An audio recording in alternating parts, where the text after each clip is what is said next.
എല്ലാവർക്കും നമസ്കാരം. ഇന്ന് നമ്മൾ നോക്കാൻ പോകുന്നത് നാഗ അശ്വിൻ്റെ സംവിധാനത്തിൽ വന്ന കൽക്കി എന്ന സിനിമയെക്കുറിച്ചാണ്. ഈ സിനിമയുടെ കഥയെക്കുറിച്ച് പറയുകയാണെങ്കിൽ ഈ സിനിമയുടെ ആരംഭകാലത്ത് മഹാഭാരതത്തിൻ്റെ അവസാന ഘട്ടങ്ങളാണ് കാണിക്കുന്നത്. മഹാഭാരതത്തിലെ പ്രധാന കഥാപാത്രങ്ങളായ കർണൻ, കൃഷ്ണൻ, അശ്വത്ഥാമാവ് ഇവരെ മൂന്നുപേരെ കാണിക്കുന്നുണ്ട്. ഇതിൽ വന്നിട്ട് ശ്രീകൃഷ്ണൻ വന്ന് അശ്വത്ഥാമാവിന് ഒരു ശാപം കൊടുക്കുകയും ആ ശാപമോക്ഷം കിട്ടാൻ വേണ്ടി അശ്വത്ഥാമാവ് എന്ത് ചെയ്യുന്നു എന്നതിനെ ബേസ് ചെയ്തിട്ടാണ് ഈ കഥ തുടങ്ങുന്നത്. ഇനി ഞാനൊരു കാര്യം പറയാം. ഒരു ഡയറക്ടർ സിനിമ എടുക്കുകയാണെങ്കിൽ ഓരോ കാണികൾക്ക് വേണ്ടി തനിച്ചൊന്നും എടുക്കാൻ പറ്റത്തില്ല. അതായത് അയാളൊരു കഥ വിചാരിക്കും, ആ കഥേനെ വന്നിട്ട് ഒരു പടമാക്കി എടുക്കും.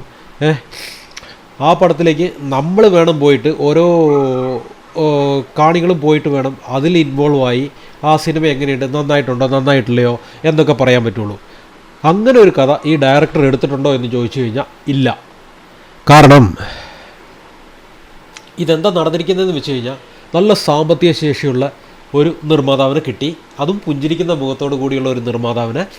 അതുകൊണ്ട് ഈ പടം എടുത്ത് എന്തൊക്കെയോ കാട്ടിക്കൂട്ടി വെച്ചിട്ടുണ്ട്. ഈ സിനിമ കാണുന്നവർ ആ സിനിമയിൽ ഇൻവോൾവ് ആകുന്നുണ്ടോ എന്ന് കുറച്ചും കൂടെ ചിന്തിച്ചിട്ടില്ല ഈ ഡയറക്ടർ. അതായത് ഈ കഥ എങ്ങനെയാണെന്ന് വെച്ച് കഴിഞ്ഞാൽ ഈ പോസ്റ്റ് അക്കോപ്ലിറ്റോ എന്ന് പറയുമല്ലോ, ആ സംഭവം. അതായത് നമ്മുടെ ഈ മാഡ് മാക്സ് സിനിമ ഇതൊക്കെ പോലെ, അതായത് ഇപ്പോൾ പ്രസൻറ്റ് കാലത്തിൽ നിന്ന് ഒരു 800 വർഷം കഴിഞ്ഞ് അങ്ങനെയാണ് ഈ പടം ചിത്രീകരിച്ചിരിക്കുന്നത്. പക്ഷേ ഈ ഇതിൽ വരുന്ന എന്താ പറയുക, പ്രഭാസ് ഡ്രിമൊക്കെ ചെയ്തിട്ട് നമ്മുടെ കോഹ്ലി പോലെ കോസ്റ്റ്യൂമൊക്കെ ഇട്ടിട്ട് അതൊന്നും ശരിക്കും അതൊരു എൻജോയ്മെൻറ്റ് ചെയ്യാനുള്ളതൊന്നും ഇല്ലാതെ എനിക്ക് തോന്നുന്നു. അതേപോലെ ഈ സിനിമയുടെ ഈ എന്താ പറയുക മാഡ് മാക്സ് പോലെയുള്ള കാലഘട്ടം കാണിക്കാൻ വേണ്ടിയിട്ട് ഒരുപാട് കഷ്ടപ്പെടുന്നൊന്നുമില്ല അവർ. അതായത് വന്നിട്ട് നമുക്കത് കാണുമ്പോൾ വന്നിട്ട് നമ്മുടെ മുമ്പിൽ കൂടെ പോയ പല ഇംഗ്ലീഷ് സിനിമകളും ഓർമ്മ വരുന്നുള്ളൂ എന്ന് പറഞ്ഞിട്ട് ഉള്ളൂ, അല്ലാണ്ട് ഈ കഥയിലേക്ക് നമ്മളതിലേക്ക് കൊണ്ടുപോകുന്നില്ല. ഞാനൊരു ഉദാഹരണം പറയാം. ഇപ്പം നമ്മൾ തന്നെ ഒരു 50 വർഷം പുറകിലോട്ട് പോയി കഴിഞ്ഞാൽ, അതായത് നമ്മുടെ ബ്ലാക്ക് ആൻഡ് വൈറ്റ് കാലം, ആ കാലവും ഈ കാലഘട്ടവും തമ്മിൽ നമുക്ക് നല്ല ഡിഫറൻറ്റ് നമുക്ക് മനസ്സിലാക്കാൻ കഴിയും. അപ്പോൾ ഈ സിനിമ ചെയ്തിരിക്കുന്നത് 800 വർഷം എന്താ പറയുക ഫ്യൂച്ചറായിട്ടാണ്. അപ്പോൾ അതിനനുസരിച്ചുള്ള വ്യത്യാസങ്ങൾ അവർ കാണിക്കണമായിരുന്നു, അത് കാണിച്ചില്ല. അത് വളരെ ഒരു ഇതാണ്. പിന്നെ ഒരു സിനിമ തുടങ്ങിക്കഴിഞ്ഞാൽ ഏകദേശം 20 മിനിറ്റിനുള്ളിൽ അതായത് ഈ കഥ എന്തിനു നോക്കി പോകുന്നു, ഈ കഥയിൽ കഥാപാത്രം ആരാണ് എന്നൊക്കെ നമുക്ക് മനസ്സിലാക്കാൻ കഴിയും. അതായത് നമ്മൾ ഈ സിനിമയുടെ ആദ്യ ഘട്ടങ്ങളിലൊക്കെ എന്ന് വെച്ച് കഴിഞ്ഞാൽ എന്താ പറഞ്ഞിരുന്നത്, പ്രഭാസ് അങ്ങനെയാണ്, പ്രഭാസ് ഇങ്ങനെയാണെന്നൊക്കെ പറഞ്ഞപ്പോൾ നമ്മൾ വിചാരിക്കും നമ്മൾ പ്രഭാസാണ് ഇതിലത്തെ കഥാനായകൻ എന്ന് പറഞ്ഞ് നമ്മൾ പ്രഭാസിനെ ഫോളോ ചെയ്യേണ്ടി വരും.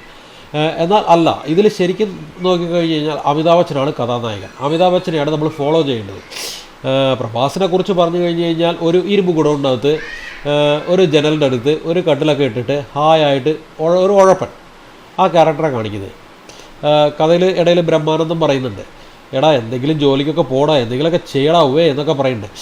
പക്ഷേ അപ്പോൾ എന്താ പറയുക, നമ്മുടെ കഥാനായകൻ പ്രഭാസ് പറയുക ആ ജനലിൽ നോക്കിയിട്ട്, എനിക്ക് കോംപ്ലക്സിൽ പോകണമെന്ന്. ശരിയടാ, എന്നാൽ കോംപ്ലക്സിൽ പോകാൻ നീ എന്തെങ്കിലും ചെയ്യേ എന്ന് നമുക്ക് ചോദിക്കാൻ തോന്നും.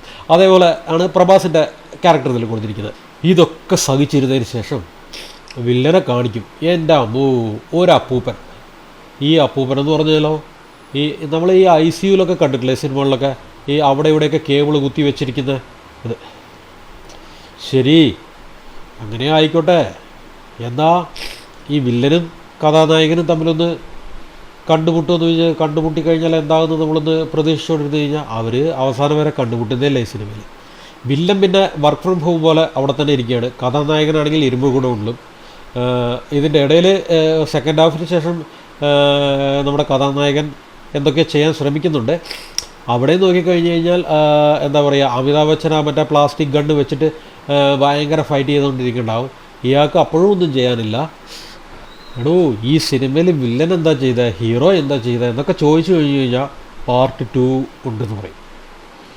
ദൈവമേ, എനിക്കും അതാണ് പറയാനുള്ളത്.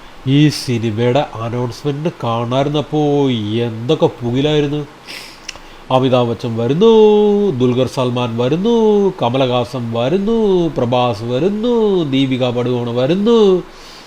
ഈ എന്താ പറയുക, നമ്മുടെ വിഷുവിനൊക്കെ അടപ്രഥമം വയ്ക്കുമല്ലോ, എന്താ പറയുക, കുറേ മുന്തിരിയും കുറേ അണ്ടിപ്പരിപ്പൊക്കെ ഇട്ട് നല്ലൊരു അടപ്രഥമനാണെന്ന് പറഞ്ഞിങ്ങനെ കഴിക്കാൻ പോകുമ്പോൾ അവിടെ ചെന്ന് അടപ്രഥമൻ കയ്യിലെടുത്തപ്പോഴാണ് നമുക്കറിയുന്നത് അതിൽ 2 കരിഞ്ഞുപോയ തേങ്ങാക്കൊത്ത് മാത്രമേ ഉണ്ടായിരുന്നുള്ളൂ.